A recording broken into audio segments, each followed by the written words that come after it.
So what's up mga kamaster, no? So nagbubuo tayo ng ano dito, roof rack para dito sa ano, NB100. Yan, nagbubuo tayo mga kamaster, no? Ito yung plano.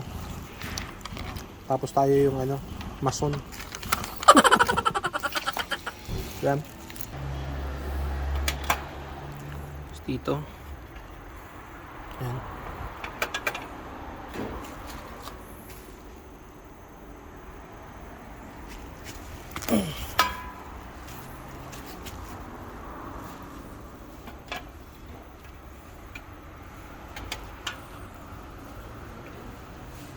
Pa.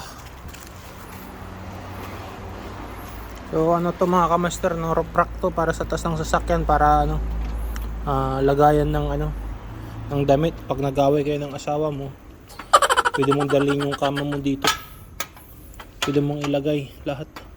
Kaldero, sakirola, baso. Pwede mong ilagay dito mga kamaster, kasi ang laki nito. Kaya magpakabit na kayo sa sasakyan nyo, no? Para pag pinalayas kayo ng asawa nyo, meron kayong lalagyanan. Okay, alright. Ganyan.